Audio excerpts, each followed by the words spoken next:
It's a beautiful day today and we're doing something new today. We're checking out a subreddit called PettyRevenge. I don't even know how, but I've never made an episode on this. And I was looking at the subreddit today and it's such a perfect fit for the channel. And yeah, I'm so excited and I hope you guys are too. And with that being said, let's read some PettyRevenge. Enjoy, guys.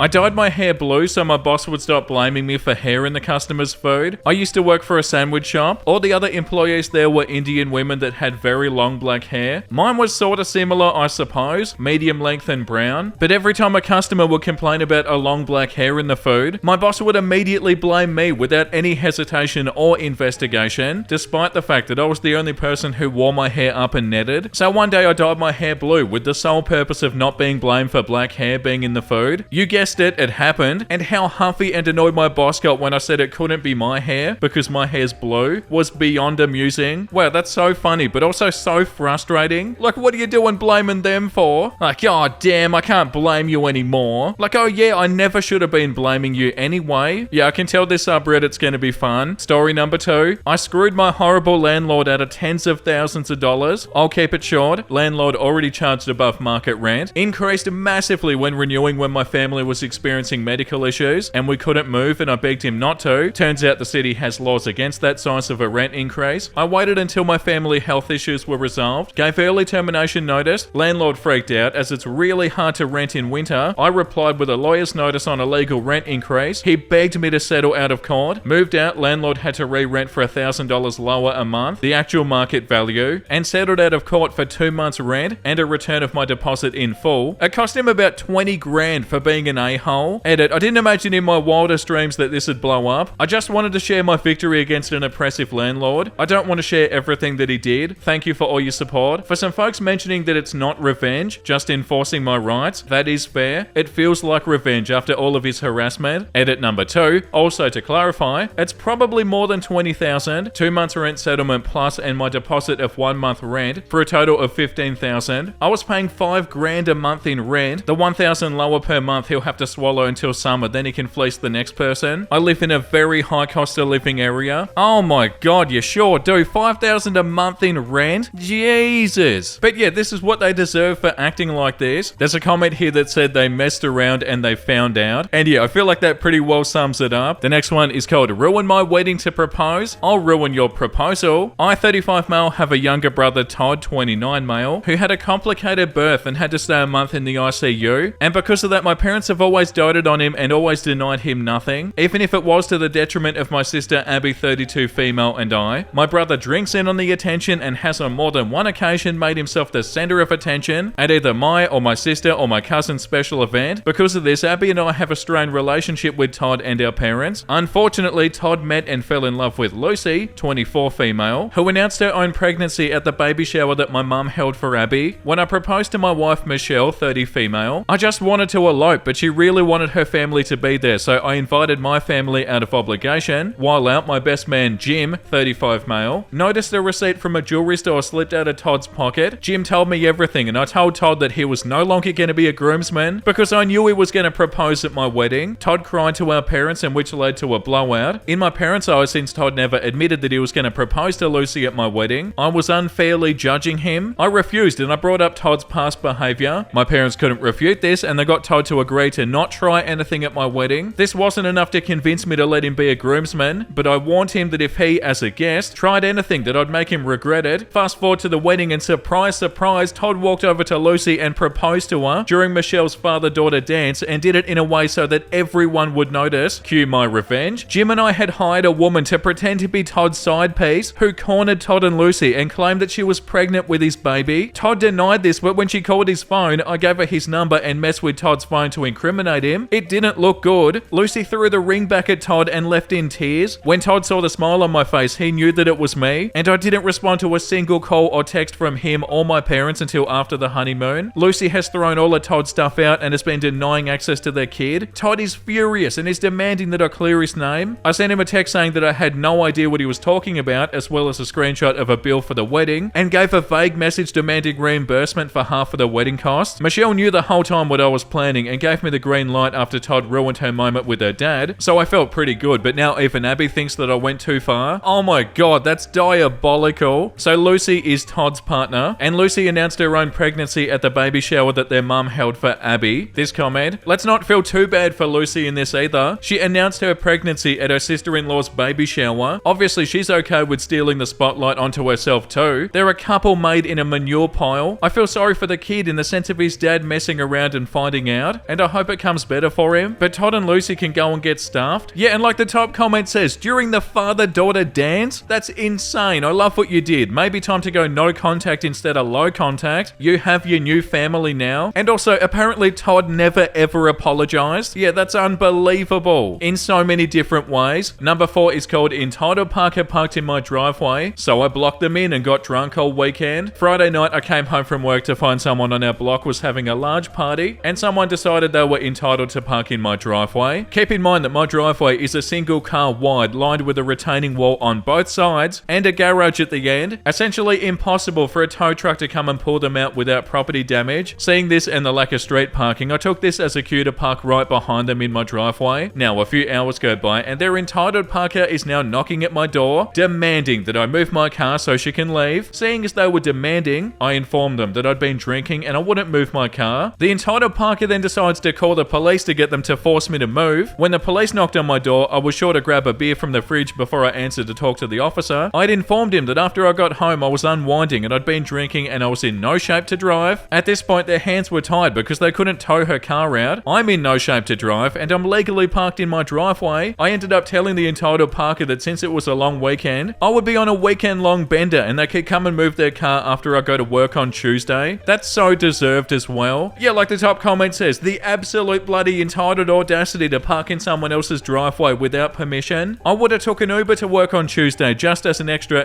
FU. Yeah, and the fact that they're going to their door upset and super angry as well is so frustrating. Like what, you think you did the right thing here? Oh yeah, I can park in your driveway and not even ask? No, okay, you're in the wrong. It's so frustrating when people don't realize that they're doing something wrong, especially when they try and blame the other person as if they're in the wrong. Yeah, I think you handled this right. The next one is called I exposed an affair because it was affecting my sleep. So I'll start with understanding what I did wasn't exactly right, but I regret nothing. My upstairs neighbor has been having an affair with a married man for about 4 months now. I wouldn't care, but because it's an affair, he comes over at odd hours of the night and they do the horizontal mumbo very loud. I can hear a lot and it wakes me up and prevents me from sleeping. How do I know it's an affair? He's never spent the night and his car has baby car seats. Some backstory, I've had issues with my upstairs neighbor prior to this. She would throw parties on a Monday night. She gets home at 2 a.m. from work, pacing her condo and having loud phone conversations. She's 40 years old, throwing parties with 20-year-olds and having affairs and living like a teenager. I tried to talk to her like a normal person about my concerns, but she doesn't care and I've had to get the association involved to stop the parties. I hate her, so I decided to learn some more about this mystery man. I looked up the license plate, I found the address, I searched the address and I found the name. I took the name and I did some social media stalking and I found the man and his wife's profiles. I made a throwaway account and I messaged the wife about the affair. I haven't seen him now for a few weeks and I'm sleeping really nicely. Wow, I love this subreddit. And that's what they get as well. That's 100% deserved. Yeah, like this comment says, never mess with a resourceful person's sleep and don't be a piece of scum who cheats. Yeah, damn right. Story number 6 is called Roommate Stole From Me, so her wallet vanished. Back in college, I had better credit than my 3 other roommates, so I put our internet and TV under my name, otherwise the deposit would have been like $600. The cable company offered me a $300 Visa gift card upon sign up. 2 months later, I called them because the gift card never arrived. They tell me they sent it a few weeks ago, and eventually I'm able to find out from Visa that someone used it at the Whataburger, Target, and liquor store that are near my house. I'm pissed off because obviously one of my roommates has used it, but I didn't know which one. A few weeks later, roommate number 2 complains that their $200 birthday gift card to Target has gone missing. His mum still had the receipt, and the store was able to tell her that someone used it at the Target near our house. He's obviously pissed off too, but now we've realised it's probably one of the other 2 roommates. Couple of weeks after that, roommate number 3's wallet disappears. We turn the house upside down looking for it, and we knew that it had to be in the house because her car key is attached to the wallet and her car is parked at the house. She's absolutely frantic, sobbing and screaming, hyperventilating, etc., throwing crap everywhere and just having an absolute meltdown while tearing the house apart. We'd never seen her behave like this, so we're all kind of surprised that she'd be that upset about her wallet wallet. It's stressful, sure, but I genuinely was concerned about how she was reacting. She says the gift card thief must have taken it, implying it's roommate number 4, the only person who hasn't had something stolen yet. A few days after that, I found her wallet in the trunk of my car. We'd gone to get groceries together, and I guess she just laid it in the trunk while we were unloading. I'm like, oh my god, I found her wallet, and then I open it up because I'm just excited to confirm that I did indeed find her wallet, and bam, both stolen gift cards are front and center. No doubt. The Visa gift card has my name printed on it, and roommate number 2's mum had written something in Sharpie on his gift card. I realized that she had a meltdown because she was afraid that we'd find out that she was the thief. I left the wallet, cash and all, right there where it was, pushed up against the inner lip of the trunk so you couldn't even see it unless you leaned further into the car. A locksmith wouldn't make her new keys without the title, and the title was in the glove box of her locked car. All in all, she spent about $500 replacing her driver's license, title and keys, not to mention not being able to drive her car for 2 weeks. I moved out of state with her wallet still in my car. I finally tossed it in the trash several months later. Sometimes the universe assists you with petty revenge. Edit. Holy cow, I did not expect this to take off. Sorry, if you see this, Chelsea, it was me.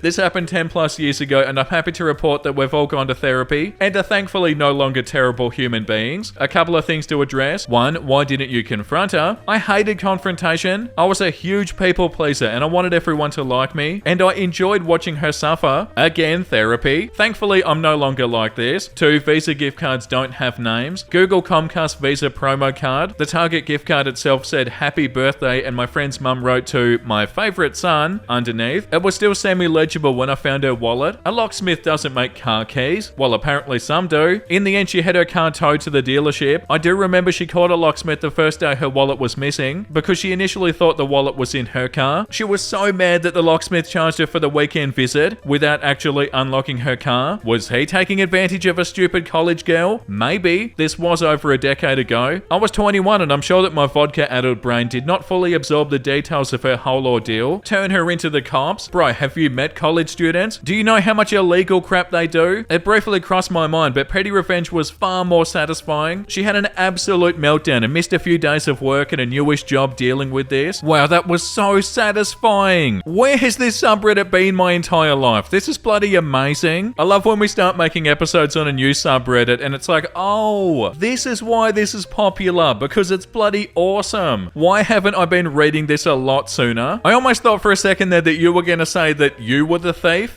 The mystery in this post was so fun. Story number 7 is called My Guidance Counselor Told Me That I Wasn't University Material, and years later I pretended not to know her. I know it doesn't sound much like revenge, but it was oh so sweet, let me tell you. Back in high school, I struggled hard. I had a stepdad who adopted me and then ignored me my whole life, and a mum who was wrapped up in making his life perfect. Yeah, he was what some might call a textbook narcissist, with my mum as his flying monkey, a Wizard of Oz reference. Anyway, school was a difficult time for me, and I had a lot of anxiety and a hard time focusing. I attended all my classes and I was always doing very well on my assignments, but I had trouble completing them. My guidance counselor was the same all through high school, and every year would start with a meeting with her, and I'd explain that I needed more help because I was struggling to focus. She brushed me off every time, stating that I obviously wasn't trying hard enough because I had no excuse, since my stepdad, adopted dad, was, wait for it, a social worker for the school board and a personal friend of hers. Yeah, it was awful. At the end of high school, we had an obligatory meeting about what colleges and universities or trade schools to apply to. I told her I was interested in psychology and I'd like to be a counselor or to teach psychology. This woman scoffed, literally scoffed at me. She said, and I quote, "Please don't apply to university. It would be a huge disappointment for you. You're not university material, and you may be better with a community college or even certificate in administration." Now let me say, there's nothing wrong with going to community college or getting a certificate in something. Nothing at all. But this woman's words would haunt me my whole life. I wanted to pursue something I was interested in, and she essentially told me I wasn't smart enough or capable enough to do it. Fast forward to my late 20s, I worked at a variety of small jobs here and there, and became very depressed. I finally decided one day that screw it, I'm applying for university. Well, I got in and I graduated with honours, so I went to Teachers College for another bachelor degree, again graduated with honours, and about 5 years ago I finally finished my masters in behavioural psychology. 2 years ago stepdad died, and who's at the visitation? My old guidance counsellor. She came right over and started talking to me immediately like she knew me, like we were old friends. I cut her off and I said, "I'm so sorry, you must be confusing me with someone else." She looked absolutely shocked and said, "I was your guidance counsellor for 4 years, and I just shook my head and gave the best blank look I could give, shrugged and said, "Sorry, I honestly don't remember you." When I left, she looked a bit confused and disappointed. I think she had hope for me to have all of these good memories of her, how helpful she was to me as a teenager. But no, I wanted her to feel that she was nothing to me, had zero effect. Even though she did affect me, I wasn't letting her know that. I felt pretty good about that. Edit, to anyone wondering, I now teach psychology to future counselors, so I'm doing what I originally wanted, and that made this so much sweeter. Oh, that's so awesome. Congratulations. Edit number 2. My mum had run into her a few times at the grocery store before this, and has bragged about my accomplishments, so I didn't have to tell her about them. She knew that I was successful. Since she already knew, I pretended she was nobody to me, to ensure that she understood she contributed nothing. Also, those who say that she helped me in the end and she was right, no, I asked her to help me for 4 years and I got nothing. She laughed at my dreams and my goals. She did not do her job and she failed as a guidance counselor, and frankly, also as a decent human being. Third edit, wow, thank you all for the encouraging words. You guys are awesome. It sounds like this touched a nerve for a lot of people. It makes me sad how many people were treated like this too. I'd love to expand on my story more, but I wouldn't know where to do that. I'm glad this post was able to inspire some people to achieve their dreams in spite of the adults who said they couldn't. And to the haters who still want to argue, but she helped you. Yeah, no, I'm motivated and I helped myself. How dare you try to diminish my hard work by saying that this woman who failed me was helping? Shame on you for saying that. Bullies aren't motivational tools, they're just tools. Yeah, and good on you too. I'm sure stuff like this is so common and that's so sad. And yeah, they were a guidance counselor. They should have guided you towards something that you were interested in, not been like, oh nah, you can't do this, and bloody laughing at the stuff that you said. That's so sad. In terms of people's opinions on you and stuff, there's a saying that goes, everyone deserves to be heard, but not everyone deserves to be listened to. And in this situation, I feel like that definitely applies. Like, yeah, okay, that's your opinion, guidance counselor. Doesn't mean I should listen to you. What an awful way to treat a young person too. Yeah, that's so wild. But yeah, good on you for doing this. The next one says, I caught my partner cheating, so I covered his whole house in glitter. That's literally it. I caught him cheating by looking through his trash, literally lol, trash emails, and I found some pretty graphic emails from the other woman. Confirmed that he was with her that day through his Google Maps tracking. So I got every bit of loose glitter I owned and I went to his house and I scattered it. In his couch, in his chairs, his toilets, his clothes, his iron flat top stove. I know that I'll be okay and I'm gonna heal. But guess who probably won't ever be able to fully get rid of all the glitter? To be fair, they deserve way worse than this. But yeah, that's a bloody genius idea. Like, yeah, you're right. The glitter will be there forever and a constant reminder, and a lifetime full of glitter is definitely deserved. The next one says, I planted bamboo that overrun my neighbor's property over a security light. About 4 years ago, I used to live in a nice homeowners association in a small town in Texas and enjoyed having only one neighbor over my backyard fence. The plot was about 2 acres and the other side of the backyard butted up to a hayfield. The stars were beautiful at night because of virtually no light pollution, until the neighbor decided to install an incredibly bright security light over the back porch, aimed right at my back patio and bedroom windows. I tried to ignore it at first and I put shades in the bedroom, but out on the patio it was like having a bright LED headlight in your face all night. I consulted the homeowners association about adding a privacy addition to my fence to increase its height, and they said no because it was already at the 8-foot max allowed height. They said there was nothing in the bylaws or whatever about bright light, so nothing they could do. Wait, sorry, but don't security cameras have like a night mode? Why do they need there to be a light going all the time? Diplomacy. So I hated for this to be the thing where we finally had a formal greeting after 3 years of back porch waves, but I walked over and I rang the doorbell with $20. I politely explained how the light was causing the aforementioned nuisance and asked if there was any way I could convince him to point the light down or in a different direction, and even offered to buy him a case of beer, the $20, out of goodwill and even a new motion sensing light. He seemed nice and agreed to point it down, but after waiting a month, nothing changed. I went back to have another polite conversation and he said he'd changed his mind and was going to leave it on every night and leave it pointed as is. Petty revenge. Needless to say, I was a bit upset diplomacy failed and I started figuring out how to win. If the military taught me anything, there's always ways to adapt and overcome. So I started researching fast growing plants to create big privacy walls and reading through the HOA bylaws and the city and state ordinances about what I could or couldn't plant and if there were any repercussions for encroachment across the property line. I discovered running bamboo, despite being very invasive, would grow super fast to make the neighbor's house and light disappear from view, and there was nothing that the homeowners association or state or city books to prevent me from planting it or cause legal recourse if it did spread and grow on his side of the fence. The only thing he could do is cut anything that grew on his side of the line, so I pulled the trigger and I planted planted a bunch of golden bamboo which grows and spreads crazy fast and grows up to 20 feet tall. I didn't care if it took over the fence line because his house is like 15 feet from the fence while mine was 50 yards away. So I planted a bunch right against the fence and only put root barrier on my side to prevent it spreading into my yard. Within 6 months, his house and lot were gone from view, replaced by a pretty bamboo jungle row at the edge of my yard. Within a year, he complained it was growing into his yard via mailed letters. They went right into the trash with no response. He rang my doorbell once and I looked at him through the window but just didn't answer the door. I unexpectedly sold the house and I moved 2 years after planting for a career opportunity. It's been 2 years since I sold and I just checked the property on Google Earth and his entire backyard is bamboo. Edit, wow, this post took off overnight. Kinda like bamboo. Thank you for the hilarious responses. Wow, that's so genius. That would be such a pain to deal with. And yet didn't need to happen in the first place because the other person shouldn't have acted like this. Like, why would they not point the light a different direction? It doesn't even make sense. They were being difficult for no reason. Yeah, good on you. That's so funny. Okay, the last one for today is called Little Sister Called Me a Parasitic Leech. Enjoy the Amish lifestyle. I'm 28 years old and I live in a town with a cost of living crisis. I moved back in with my parents since we have a good relationship. I buy all the groceries and I paid the electric bill. My little sister, 16, however, was not happy. She was saying that I should be a man and move out again. A few weeks ago, she started continuously calling me a freeloader and a parasitic leech. My parents are anti-tech. They're not part of a cult. They just avoid technology and they prefer to live a simplistic life. The only modern tech they use is a laundry machine, a car, a flip phone, and a TV. They don't, however, take away our gadgets if we pay for them ourselves. When I turned 18, I was looking for my first job. I had to handwrite a resume since I didn't have a computer or a printer. It's impossible to get a job while still in school because of the poor job market in our town. Now, my little sister was lucky. I bought her a smartphone with data plans since she was a young child, yet she was continuously calling me these names. Eventually, my little sister's constant name calling got on my nerves and I came up with an idea. As the smartphone is under an active installment plan, I simply repossessed the smartphone. Now she's having the same childhood that I had. Oh, and she stopped with the name calling. Enjoy the Amish lifestyle, little sister. Wow, this has been such a good episode. We have to make a new episode on here super soon. But yeah, imagine calling your sibling a parasitic leech for temporarily moving back in and they're helping out with the groceries and the electric bill. Yeah, this was so deserved. And you know what we deserve after all of this? Wholesome memes. A mosquito? Not in my human best friend's house. Aw, thank you, little scary spider. You're protecting us every day. Yeah, poor little misunderstood spider. Thank you, buddy. Who's a good boy? You are. I see all the efforts you make, and I'm proud. You're speaking to me. And to be fair, them saying that makes them even more of a good boy. That's a lovely thing for a dog to say. Aw, tell her you love her. That's so beautiful. And also, that's not only beautiful, but that would have worked so many times. Like, guaranteed, so many people would have read this and did that. Whoever wrote this is making the world a better place. Hell yeah, and that's a beautiful place to leave today's episode. Thank you for watching, everybody. I hope you enjoyed it, and if you did, make sure you let me know down below. And also, make sure you like and subscribe. We do fun episodes every single day. And the comment of the day today goes to Tiny Kitty Kitty. Hey Vincey, I don't know if you'll see this. Me and my partner have just moved into our very first home, and sitting down for dinner after all the hard work to see that you've uploaded again always makes me do a little happy wiggle. Thank you for providing the best cool down videos to eat dinner to every single day. I look forward to tomorrow. Oh, thank you for the support and congratulations on the house. That's so exciting. That's incredible news. Honestly, I feel kind of honored. Like, that's a huge moment for you and you're watching my videos. Hell yeah, thank you so much. And yeah guys, thank you all for the support. It means so much to me. Got another brand new fun adventure planned for tomorrow and I hope to see you then. So make sure you look after yourself and make sure you have a beautiful, amazing rest of your day. And you know what I'm about to say because I say it every single day. Bye!